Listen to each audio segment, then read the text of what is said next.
Well, Colin, it's no understatement to say that over the course of last night and first thing this morning, we've put out there proposals for arguably the biggest piece of news in the club's history. If you could condense it into a nutshell, what's going on, what's happening?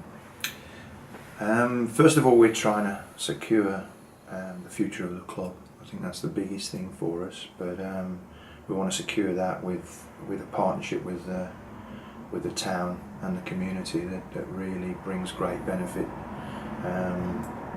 to both. It's well documented. I don't believe the football club can sustain itself with regards to where we are and what we do at the moment. And I've always been looking at outside revenue streams and always looked at the bigger picture.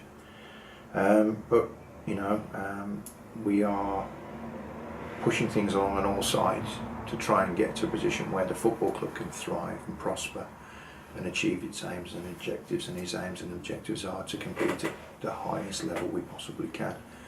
I would like to think that would be comfortably in the league, and to do that we need to be able to provide a budget and facilities to support that. Playing devil's advocate, if you like, I'm a long-time Kidderminster Harriers fan. I've made professional memories here at Agborough, very personal ones as well. If I'm not very keen to leave Agborough, very attached to the ground, why is it a good thing? Well, why is it a must, if you like, to go and do that? I think if and I understand exactly where people are coming from, and memories are a great thing. I'm a great believer in creating new memories. But the thing is, we won't have the opportunity to create new memories unless we actually look to develop all aspects of the football club and all aspects of the football club's responsibility to its community. And this is a unique environment, excuse me, that we find ourselves in Kidderminster. And I think that we need to thrive in that environment and play our role in the community and environment going forward. And to do that, we have to be ambitious, and we have to be bright, and we have to be innovative, and we have to see the big picture. Burying our head in the sand and just telling ourselves, as well as anybody else who will listen, that we're a big club doesn't wash anymore, because there's a lot of big clubs in trouble. There's a lot of big clubs that have gone out of business and have had to bounce back. A lot of big clubs on our own doorstep. When I played at Worcester years ago, Worcester regarded themselves as a big club in Kidderminster, and certainly Hereford did. The place where I only scored my only league hat-trick at Hereford, they certainly did, and look at what they're going through now. And there, before the grace of God, goes us. And we need to be brighter and as I say, more innovative, and we need to use our assets, and our assets are that we are a united community. We have a very, very strong fan base, but that fan base needs to understand that if we don't do these things, we could be going down the same path as our near neighbours. And that's not necessarily just because of any financial peril that's on the doorstep, because obviously at the moment we're lucky enough to be in a stable position, but in the future, 10, 15 years down the line, we can't just be a football team, can we? It's not 10, 15 years. It could be 10, 15 minutes. We've worked tirelessly to get to a position where we can get by and support what we've got, but it's unsustainable. If we happened upon a very wealthy benefactor that was quite happy to throw away hundreds of thousands of pounds a year just to watch us play football, then fine. But if that guy decides after a year he doesn't want to do that anymore, then you find yourselves in the same position as all the other clubs I've mentioned. We're talking 2 local clubs, but there must be 50, 60 examples nationwide at league in Premier Leagues that have fallen all the way down. You look at Portsmouth and people like that, won cup winners that ended up right at the bottom of the pile. And there are lots of clubs like that where people have come in and thrown money at it without anything sustainable, and disaster looms. So fact of the matter is, this league this year is tough. It's the toughest it's ever been. There are 6 full-time teams. There are people throwing money at it right, left and centre with their own aims and objectives. I'm not saying that sort of Salford isn't looking at a sustainable model. They are, and they're doing it in a different route, but they have to be starting with kind of 6 multi-millionaires and a billionaire owner. It puts them in a bit better position than than ourselves. But also a redeveloped stadium, let's not forget. And they're perhaps in a position to do that here, whereas here at Agbro, They are redeveloping their stadium to cater for what they are, not what they can become. Whereas we have to look at what we can become, and that's the model. And we are sitting on a lease here that is running down. It's an asset to us at the moment, but in a few years' time it will be less of an asset, and we need to be able to use that resource to support and fund a plan that's going to help us thrive and achieve our aims and objectives. Our support base is not happy with us being in the league we're in, so I don't know what kind of position that they would be in if we find ourselves in a league that our finances probably suggest that we should be in, because at the moment our revenue streams would suggest that we should be competing at the lower end of this league, not at the top end of this league, and that brings its own perils. A loss of confidence from supporters, lots of confidence from sponsors, and all of a sudden that you're putting pressure on the resource that we've got at the moment. So in the plan and the visions, let's say, I know we've used this 3 to 5 year sort of span to hopefully be looking at a new stadium. In say 6 or 7 years, what do you think the Kidderminster Harriers football team looks like? First of all, on the pitch, what's your vision for a product? The vision would be that we could hold on to the players that we produce a little bit more, because we should be more competitive and climbing the leagues and look after them properly and financially reward them. And obviously we've had our own problems with that this year, people looking over our fence at the quality of players that we've produced, and it's been tough enough to hold on to them as it is, and we've had to rebuild a team. Provide a budget where we can actually go and acquire top talent that can help us achieve our aims and objectives in the league, but also support an infrastructure that says that we should be putting back into our community, and also developing our own talent, as well as giving opportunities to other sports and other football teams. So that would be the ladies, and that would be the disability sports, and all the other things that we've spoken about. And so to be able to provide a platform that we actually totally contribute to our community, that's what we'd look to do. And we have to be honest enough to say that, like it or not, as you've always said, a football club has a responsibility to its local community, whether that be health and welfare, whether that be employment, whether that be education. You see this ticking all of those boxes. I think that we can provide employment for any number of people in the town. If we are fortunate enough to go ahead and secure our targets with regards to the plans that we've got, we'll be bringing in any number of university students that's going to add brilliant commercial revenue and opportunities for the town. And so we're looking at a town that's stopping the slide towards unemployment and degeneration. We are regenerating opportunity. We're bringing youth, and we're bringing financial opportunities to a town that really has been it's been reliant on the carpet industry and other things, and that's falling away. We will be able to contribute on the financial well-being of the town, but also the health and welfare. I think it's our job then to support all of the projects that we're getting involved in at the moment to a greater degree, where we can educate our kids how to eat properly, look after themselves properly. We can educate families supporting those kids, and we can help and support even the elder people in the town with regards to that. We've obviously done the dementia program, but all the other projects that we look to get involved with to support the health and welfare of our town, that's our responsibility.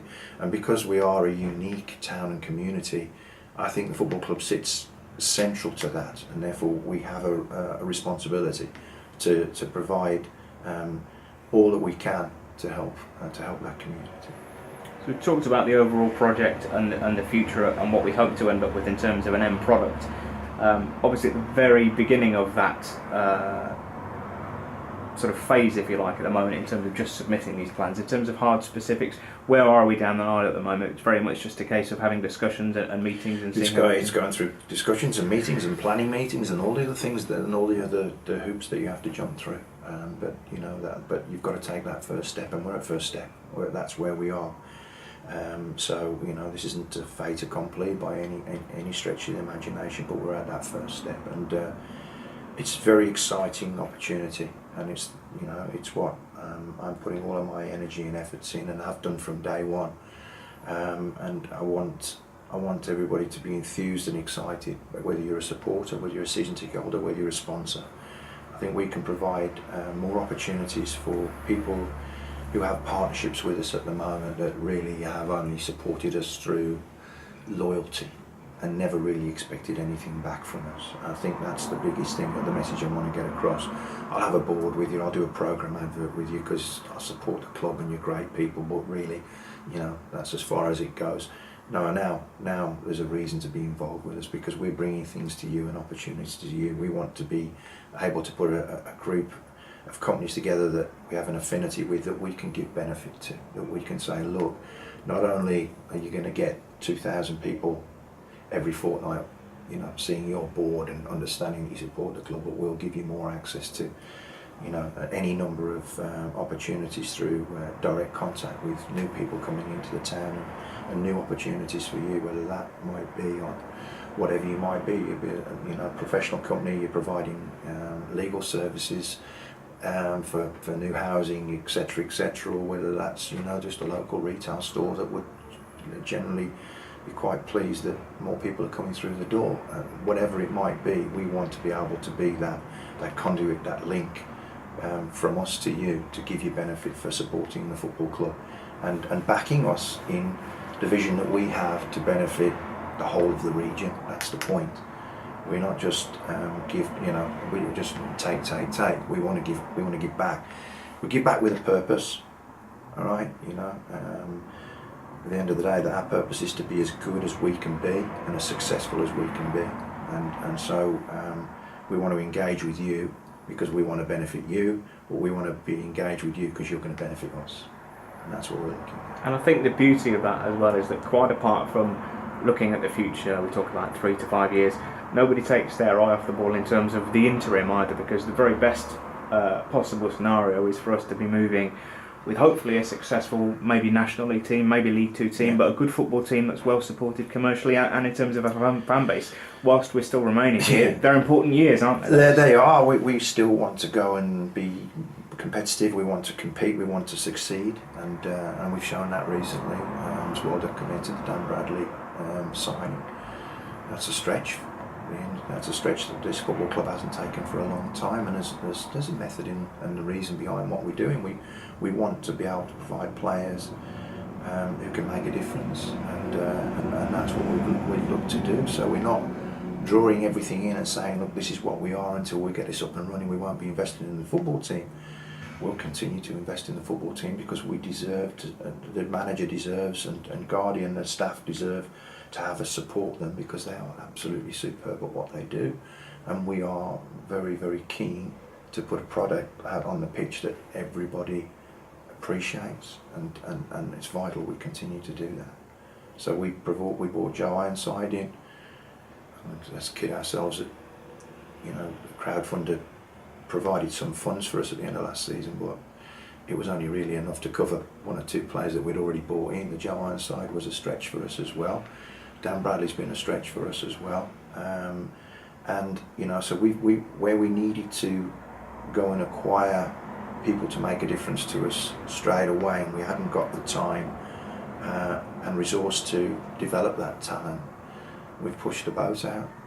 Well, I've pushed the boat out, and so you know, I want to be as successful on the football club as anybody in this town or in this country that supports Kidderminster Harriers. I know you well enough to know you don't need a pat on the back, so you might not appreciate the question, but important, obviously, if it needs to be made clear that where there's any risk with regards to paying a substantial amount of money to the Ironsides and to the Dan Bradleys, it's not so much at the risk to the football club, but probably more to you personally, really. It is, and you know, I have to go home and explain that to my family, but it's all part and parcel of the big picture that I see, that if we're not competitive, if we're not competing, if we're not up there, if we're not exciting, if we're not playing the football that I want to see, that, you know, that we all believe in, we will lose the confidence of supporters and sponsors and stakeholders, and that will be detrimental to the overall project. We need to be up there challenging, because Kidderminster Harriers deserves to be challenging, but you've no divine right. As if all the other clubs that we've spoken about, you can think that you're a big club, and you can think that you've got a right to be higher up in the pyramid, but you have to earn that, and you have to be smart to earn that, and you have to be bright, and you have to be brave to earn that. And I take any amount of criticism, a lot of that I don't bother with anymore, fortunately, but one, I don't think people can question that I want to be successful, and two, I don't think people can question that I'm absolutely passionate about what we're trying to achieve. And it hurts me as much as anybody when we lose football matches, but it hurts me more if I don't recognise what we are, and that, you know, and that's what we're going through at the moment. We are trying to get to be a better team than we were last year, but we're kind of a little bit behind where we thought we would be, because we didn't think we'd be as rebuilding as much as we difficult to actually run are. as fast as you did last year if you have a leg locked off, basically. Absolutely. But you do moan and sulk about it, or you do something about it, and that's the thing. With all the people that moan and sulk, no one ever comes to me and says, well, actually, here's a solution for you, and that's what I want. I want to be surrounded by people who understand what the problems are, but are working hard to find solutions. And that's the only way a football club can survive and prosper in this day and age. If the solution's a multi-billionaire who's got nothing better to do than throw money at a small non-league football team, then that's great. But it's not very rewarding. It's not very exciting. What I'm asking now is everyone involved in the football club, everybody who supports the football club, but everybody outside who has an affinity to the football club, in whatever way. If we go to Wembley in May in the FA Trophy, we'll probably take 20,000 people, which gates probably about 1,700. So where are the other 18,300? All right, but they've got an affinity to the football club. I'm not saying they deserve to turn up. What I'm saying is, please understand what the football club's trying to do for you and your community, and support it in whatever way you can. Think of us as something to get involved in, because we are going to benefit you in the long term. We're going to benefit the whole community. We want to make this community thrive and prosper again, because we've had a lot of downtime. The football club's had a lot of downtime, but the community's had a lot of downtime as well. And people might be thinking, hang on, who's this outsider, you know, playing this violin, worried about our community? This is every bit as much my community now as anybody else's. I probably think about it a lot more than most. Causes me a lot more sleepless nights than most. But this is a massive, massive project for everybody involved in Kidderminster and the White Forest. It's massive, and I want everybody to support and understand and believe in it. Because if you don't, then really I don't think you're playing your part in your community either.